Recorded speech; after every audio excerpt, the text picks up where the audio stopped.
সুপ্রিয় দর্শক শ্রোতা, আমরা আজকে আলোচনা করব আত্মসমালোচনা, গুরুত্ব ও পদ্ধতি।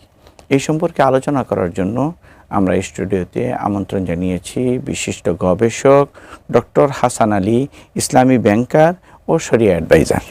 আসসালামু আলাইকুম ওয়া রাহমাতুল্লাহি ওয়া বারাকাতুহু। ওয়ালাইকুম আসসালাম ওয়া রাহমাতুল্লাহি ওয়া বারাকাতুহু। মুহতারাম, কেমন আছেন? আলহামদুলিল্লাহ, শুকরান, জাযাকাল্লাহ। আপনাকেও ধন্যবাদ এবং দর্শক শ্রোতা যারা দেখছেন শুনছেন তাদেরকেও ধন্যবাদ জানাচ্ছি, আজকের আলোচনায় স্বাগত জানাচ্ছি। হাইয়াকুমুল্লাহ। আমরা রমজানে তাকওয়ার কথা বলি।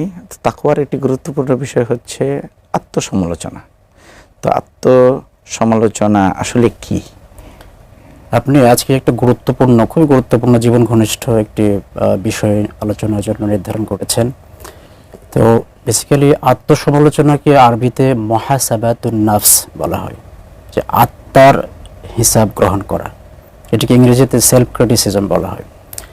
আমরা যদি একটা পারিভাষিক অর্থে বলি যে কোনো একটা ভালো কাজকে সচেতনভাবে করা, বা এভাবে যদি বলি যে সচেতনভাবে কোনো কাজ সম্পন্ন করা অথবা সচেতনভাবে কোনো কাজ পরিহার করা, এটাকে যদি আমরা ইসলামের দৃষ্টিকোণ থেকে বলি যে কাজে আল্লাহর সন্তুষ্টি রয়েছে সেই কাজটাকে সচেতনভাবে নিষ্ঠার সাথে সম্পন্ন করা, আর যে কাজ আল্লাহর অসন্তুষ্টিমূলক, যে কাজে আল্লাহ অসন্তুষ্ট হন, সেই কাজ সর্বতোভাবে পরিহার করা, এটি মূলত হচ্ছে আত্মসমালোচনা। কারণ আমরা মানুষ মাত্রই প্রত্যেকেই কম বেশি মন্দ কাজের সঙ্গে জড়িত হয়ে পড়ি, কিন্তু এই আত্মসমালোচনার মাধ্যমে কিন্তু মনের মধ্যে পাপ বোধের সৃষ্টি হয়, আর এই পাপ বোধের কারণে আল্লাহর আমরা ক্ষমা লাভের সুযোগ তৈরি হয়, আল্লাহর ক্ষমা লাভ করতে পারি। তো সংক্ষেপে যদি আমরা বলি, আত্মসমালোচনা এটি যে কোনো একটি কাজকে হয় সচেতনভাবে সেটি করা অথবা সচেতনভাবে সেটাকে পরিহার করা, এই মানসিকতা সবসময় লালন করা।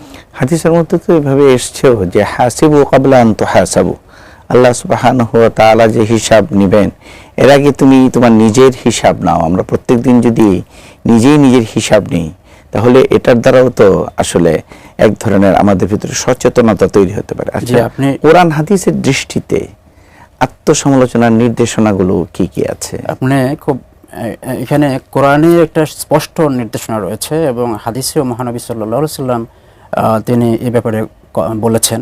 কোরআনের সূরা হাশরের মধ্যে একটি আয়াত রয়েছে, আউযু বিল্লাহি মিনাশ শাইতানির রাজিম, বিসমিল্লাহির রহমানির রহিম, ইয়া আইয়ুহাল্লাযীনা আমানুত্তাকুল্লাহ ওয়াল তানজুর নাফসুম মা কদ্দামাত লিগাদ, যে হে ঈমানদারগণ, তোমরা আল্লাহকে ভয় করো এবং প্রত্যেকের উচিত সে আগামীকালের জন্য কি প্রেরণ করেছে সে বিষয়ে দিন শেষে চিন্তা ভাবনা করা। এখানে আগামীকাল বলতে আখিরাতের কথা বোঝানো হচ্ছে। আমরা সবাই জানি যে মানুষের আখিরাত হচ্ছে মৃত্যুর সাথে সাথে। তো এটা এইভাবে আমরা নিতে পারি যে আমরা যে কোনো সময় মৃত্যুবরণ করতে পারি, বা সারাদিন কাজ করার পরে রাতের বেলা আমরা ঘুমিয়ে গেছি, আমরা সে সময় মৃত্যুবরণ করতে পারি। সকালবেলায় আমার পরকাল কবরে যেতে হতে পারে। তো এই যে আমরা আগামীকালের জন্য, এই অর্থে আমরা আগামীকাল ধরতে পারি, আগামীকালের জন্য ওটা আমার আখিরাত, এই জন্য আমরা কি পাঠিয়েছি চিন্তা ভাবনা করা, এটাই হচ্ছে আত্মসমালোচনা। বিশ্বনবী সাল্লাল্লাহু আলাইহি সাল্লাম বলেছেন যে আল কাইয়িসু মান দানা নাফসাহু, সেই ব্যক্তি সবচেয়ে বুদ্ধিমান যে তার নফসকে নিয়ন্ত্রণে রাখতে পারে। এরপরে বলেছেন ওয়া আমিলা লিমা বাদাল মাউতে, এবং মৃত্যুর পরের সময়ের জন্য আমল করে।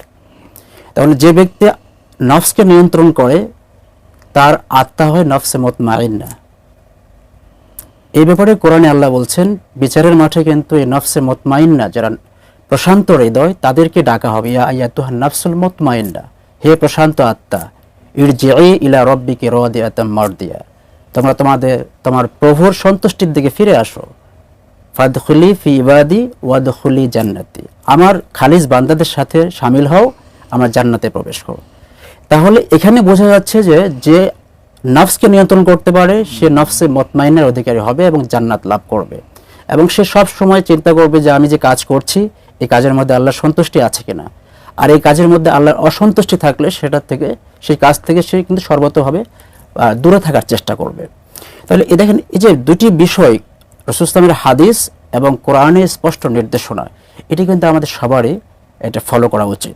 জি, আত্মসমালোচনার পদ্ধতিগুলি কি কি হতে পারে আপনার? আমি মোটা দাগে 3টি পদ্ধতির কথা আমি জানি, যে 3টি পদ্ধতি যদি কেউ ফলো করতে পারে তাহলে কিন্তু সে তার প্রাত্যহিক যে জীবনটা খুব সুন্দরভাবে যাপন করতে পারবে। একটি হচ্ছে আল্লাহ যে আমাদের উপর ফার্জ এবং ওয়াজিব নির্ধারণ করে দিয়েছেন সেগুলো আমরা সঠিকভাবে আদায় করছি কিনা, সেই সাথে সুন্নাত এবং নাফল এগুলো আদায় করছে কিনা এবং সঠিকভাবে করছে কিনা। কারণ ফরজ এবং ওয়াজিবের মধ্যে যদি ঘাটতি হয়, অপূর্ণতা থাকে, কিয়ামতের মাঠে কিন্তু খোঁজা হবে তার নফল বা সুন্নাত আছে কিনা, এটা হাদিসে এসেছে। তো সুতরাং এইগুলো আমরা সঠিকভাবে সারাদিনের মধ্যে পালন করেছি কিনা, এটা দিন শেষে আমাদের এই আত্মসমালোচনা করতে হবে। আর 2 নম্বরটা হচ্ছে যে যে কোনো ধরনের অহেতুক বিষয় থেকে নিজেকে বিরত রাখা। আপনি জানেন যে সূরা মুমিনুনের মধ্যে আল্লাহ তাআলা বলছেন কদ আফলাহাল মুমিনুন, নিশ্চয়ই সেই মুমিনের সফল কাম, ওয়াল্লাযীনা হুম আনিল লাগবি মুরিদুন, যারা অনর্থক বিষয় থেকে দূরে থাকে। এই অনর্থক বিষয় কথা হতে পারে, কাজ হতে পারে, যে কোনো একটা আড্ডা হতে পারে।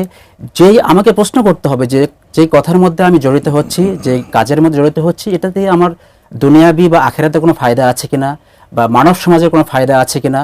যদি না থাকে, এই প্রশ্নের উত্তর যদি আমরা না পাই, তাহলে এই ধরনের কাজ থেকে আমাদেরকে দূরে থাকতে হবে। আর 3 নম্বর হচ্ছে এত সতর্কতা অবলম্বন করা সত্ত্বেও যদি আমাদের দ্বারা কোনো পাপ কাজ সংগঠিত হয়, তাহলে আমাদের কি করতে হবে, সাথে সাথে ইস্তেগফার পড়তে, মানে ক্ষমা প্রার্থনা করতে হবে এবং তাওবা করতে হবে। আর তার সাথে সাথে ভালো কাজ করতে হবে। আপনি জানেন আল্লাহ তাআলা বলছেন ইন্নাল হাসানাতি ইউযহিবনাস সাইয়্যাত, ভালো কাজ মন্দ কাজকে মিটিয়ে দেন।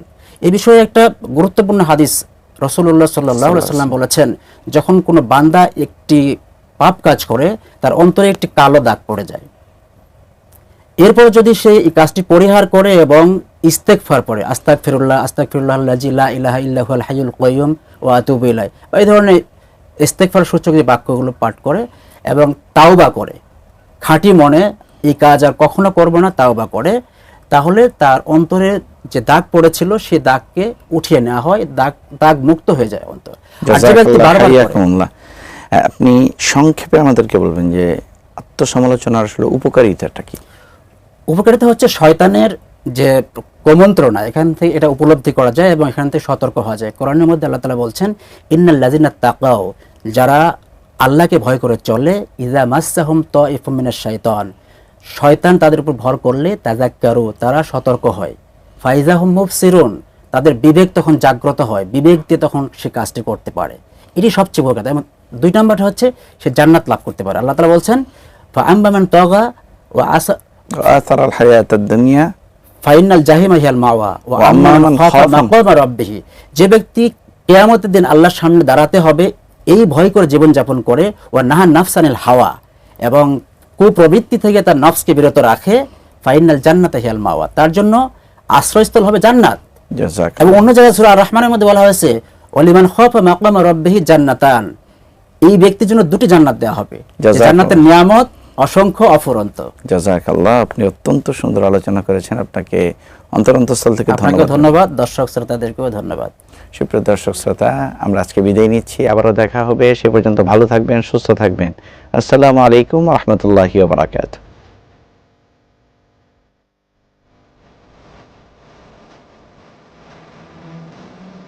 সৌজন্যে Akij electricals, powered by Frutika.